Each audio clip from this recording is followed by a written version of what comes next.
Assalamualaikum. Hai guys, welcome back to our channel The Hasan Video.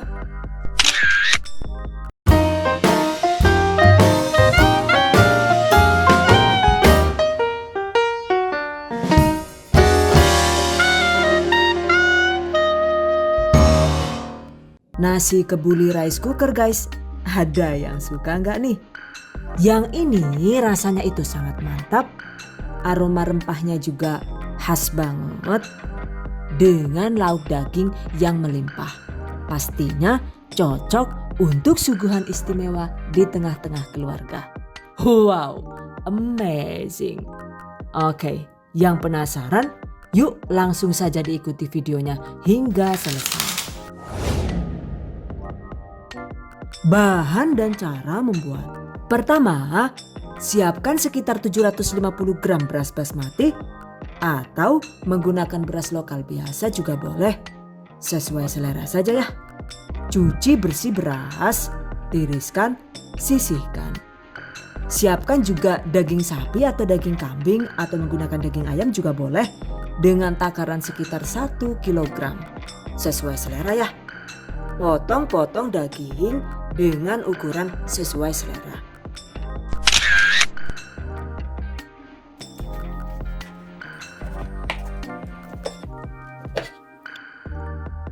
Sisihkan. Berikutnya, siapkan bumbu rempah kering kebuli, yaitu ada 8 gram atau sekitar 2 sendok makan ketumbar, 6 sampai dengan 8 buah cengkeh, 15 buah kapulaga India, 4 gram atau sekitar 1 sendok makan jinten. Kemudian setengah biji pala dan 1 batang kayu manis. Tumbuk atau blender semua bumbu rempah dengan menggunakan blender bumbu hingga halus seperti ini. Sisihkan. Siapkan juga 3 buah bawang bombay, potong memanjang seperti ini. Sisihkan. Kemudian 1 bonggol bawang putih, buang kulit ari bawang dan cacah halus. Dan seperti biasa, agar lebih praktis, untuk mencacahnya saya menggunakan chopper andalan dari Mitochiba. Oke, ini dia hasilnya. Sisihkan. Siapkan juga 100 gram atau sekitar 3 buah tomat. Haluskan tomat dan lagi-lagi ini cukup diproses dengan chopper Mito ya.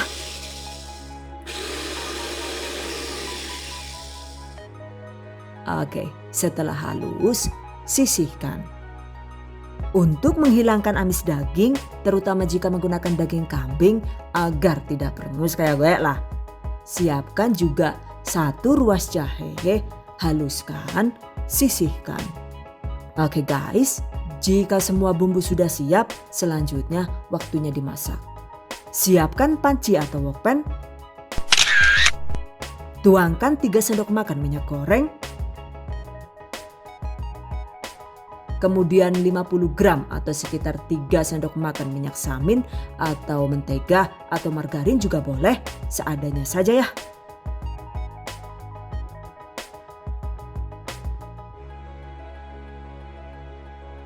Masukkan cacahan bawang putih. Kemudian potongan bawang bombay. Tumis hingga harum dan bawang layu dengan menggunakan api sedang.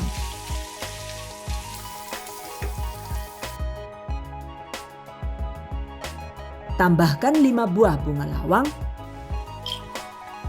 4 buah cengkeh kering, dan 1 batang kayu manis. 10 buah kapulaga India, jahe yang dilumat tadi,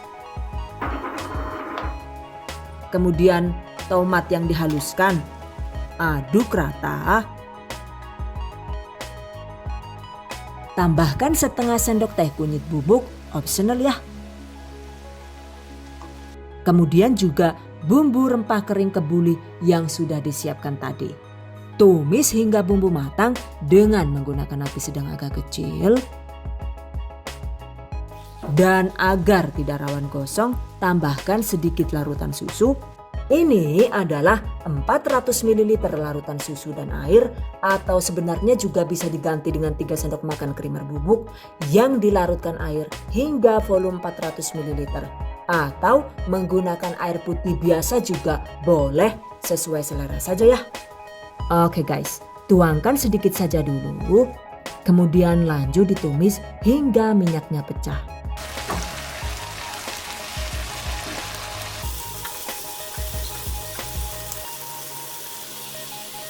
Durasinya itu sekitar 8 sampai dengan 10 menit tergantung panas kompor masing-masing. Setelah matang, masukkan potongan daging. Aduk sebentar hingga daging berubah warna. Kemudian masukkan sisa larutan susu atau krimer tadi ya.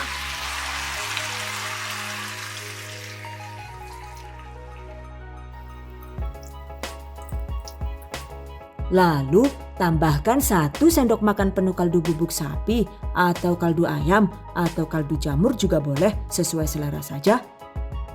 1 sendok teh lada bubuk. 1 sendok makan penuh garam halus. 1 buah lumi alias lemon kering atau bisa diganti dengan 1 sendok makan perasan jeruk lemon. Kemudian ada 4 sampai dengan 6 buah cabai hijau besar. Jika tidak suka pedas, boleh dikurangi takarannya, cukup 2 buah saja. Masak hingga mendidih dan daging empuk ya guys. Agar daging cepat empuk, ini akan saya masak dengan menggunakan metode 5-37. Caranya masak daging hingga mendidih.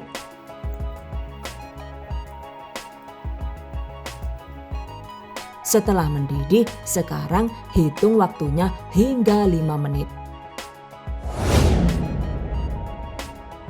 Nah, setelah dimasak sekitar 5 menit, tutup panci. Kemudian matikan api kompor. Agar uap panasnya itu tetap terjaga di dalam boken dan berproses mengempukkan daging, pastikan tutupnya itu benar-benar rapat. Karena itu, ini lubang tutupnya saya sumpal dengan gulungan aluminium foil ya. Oke, diamkan sekitar 30 menit. Setelah 30 menit, buka sumpalnya. Kemudian lanjut dimasak kembali hingga mendidih.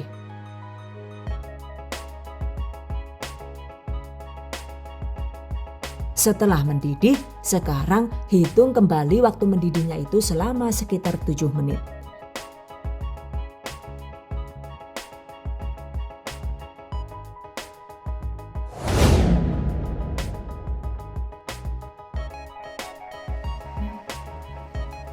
Setelah 7 menit, matikan kembali apinya.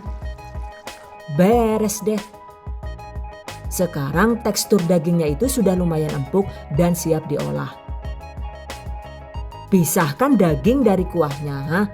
Jangan lupa siapkan juga bahan lainnya, yaitu beras yang sudah dicuci tadi, kemudian secukupnya air galon, dan 30 gram atau sekitar 1 sendok makan kismis. Oke, siapkan rice cooker. Seperti biasa, ini saya menggunakan digital rice cooker dari Mito. Oke, tuangkan beras. Kemudian masukkan sisa kuah daging tadi.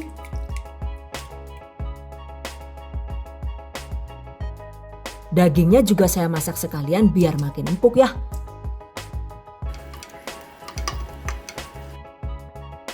Dan ini saya tambah lagi cabai hijaunya biar makin nendang gitu. Sesuai selera saja ya.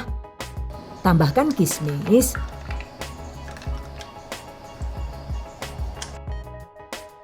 Jangan lupa tambahkan secukupnya air hingga tinggi airnya itu mencapai 2 ruas jari di atas permukaan beras. Kira-kira takarannya itu sekitar 700 ml. Jika menggunakan beras biasa, takaran airnya itu dikurangi cukup sekitar 1 ruas jari di atas permukaan beras agar hasilnya itu tidak terlalu lembek. Oke, tutup dan masak hingga matang. Sambil menunggu, selanjutnya kita bikin sambal khas kebulinya dulu. Caranya yaitu 3 buah tomat potong kasar.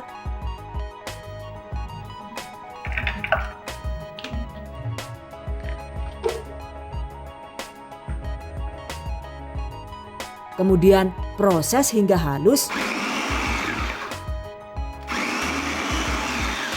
Hampir kelupaan ya. Tambahkan sekitar 50 ml atau kira-kira 1/4 gelas air galon agar teksturnya itu lebih berair. Nah, seperti ini hasilnya. Selanjutnya, masak tomat yang sudah dihaluskan hingga mendidih.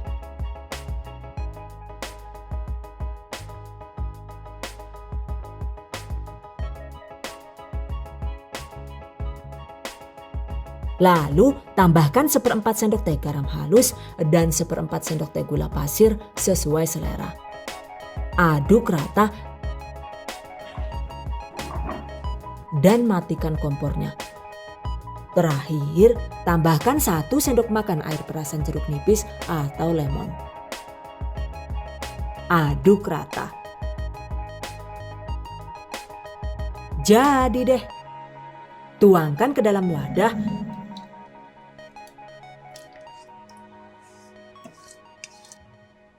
Sisihkan. Balik lagi ke rice cooker tadi ya. Jika sudah matang, buka. Oh, ini dia guys. Nasi kebuli rice cooker sudah matang. Oh, aromanya itu sangat menggoda ya. Dijamin bikin mendadak kencatan alias lapar banget. Oh gila, wangi banget ini guys aromanya. Oke. Sajikan dengan sambal tadi dan jangan lupa juga acar kebulinya. By the way, untuk acar nanas pendamping nasi kebuli ini, tutorialnya itu sudah saya bagikan di video sebelumnya. Link silahkan cek di deskripsi video ini. Catat. Nah, untuk dagingnya ini boleh langsung disantap atau jika mau dipanggang atau digoreng sebentar juga boleh, sesuai selera saja ya. By the way, jika menggunakan daging ayam agar bumbunya itu meresap, biasanya sih ayamnya itu saya lumuri dulu dengan sedikit bumbu rempah kebulinya yang ditambah dengan sedikit garam atau royco seperti ini. Balurkan ke seluruh permukaan ayam. Kemudian bungkus rapat. Lagi dibungkus karo plastik Indo April bae lah yuk. Sementing praktis ora kakak nontel pokoknya lah, Jan. Simpan di kulkas selama semalaman atau minimal itu 5 jam. Untuk yang lain-lain caranya sama. Bumbu-bumbunya itu ditumis terlebih dahulu hingga harum dan matang. Kemudian ditambahkan larutan susu atau air biasa juga boleh. Masak hingga mendidih, baru kemudian ditambahkan ke beras yang akan kita masak. Tambahkan secukupnya air, lalu masukkan ayam yang sudah disimpan semalaman tadi. Dan masak hingga matang.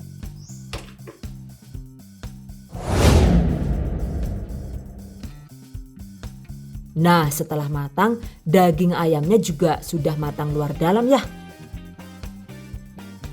Jika ingin lebih nampol lagi, biasanya sih ayamnya ini saya panggang dulu dengan dipoles menggunakan ramuan rahasia. Yaitu ada secukupnya bawang putih yang dicacah halus, kira-kira itu 3 sampai dengan 5 siung sesuai selera. 1 sendok makan penuh saus tomat, kalau bisa sih gunakan saus tomat plain yang tanpa campuran alias pasta tomat gitu. 1 sendok makan air perasan lemon atau jeruk nipis dan 1 sendok makan minyak goreng. Aduk rata. Kemudian oleskan ke seluruh bagian permukaan ayam secara merata. Wah, Jan, teneng tadi ketan medani temen ki ayam lah. Lah. Serem banget ki patung brudul kayak ki. Emang sih awalnya itu terlihat jelek, but it's okay. Selanjutnya panggang di suhu tinggi hingga kuning keemasan. Jika menggunakan oven Mito MO888 ini, panggang di suhu 180 derajat Celcius selama sekitar 25 sampai dengan 30 menit dengan menggunakan api atas bawah. Setelah matang, angkat.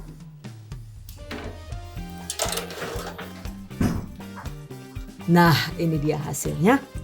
Sajikan panas-panas dengan nasi kebuli. Atau dibuat isian nasi box juga, mantap banget ya. Oh my god, yang ini jelas enak banget ya guys. Tidak kaleng-kaleng deh pokoknya. By the way, untuk nasi kebuli rice cooker ini cocoknya itu memang untuk menu rumahan ya guys. Jika untuk menu jualan, sebaiknya nasinya itu dikukus agar lebih tahan lama alias tidak mudah basi. Untuk tutorial lebih lengkapnya, insya Allah akan kami bagikan di video selanjutnya. Oke, demikian tadi cara membuat nasi kebuli rice cooker ala The Hasan video. Semoga bermanfaat. And I hope you guys enjoy this tutorial today. Thank you so much for watching. See you guys next time. Wassalamualaikum warahmatullahi wabarakatuh. Bye-bye. Wow, kerupuk jumbo ya? Iya. Oke, untuk makan apa sih kerupuk jumbonya? Ini dari Bude masakan apa ini yang mau dimaem? Nasi kebuli. Wow, nasi kebuli. Wah, siapa yang mau mencoba? Saya. Aku pasti mau.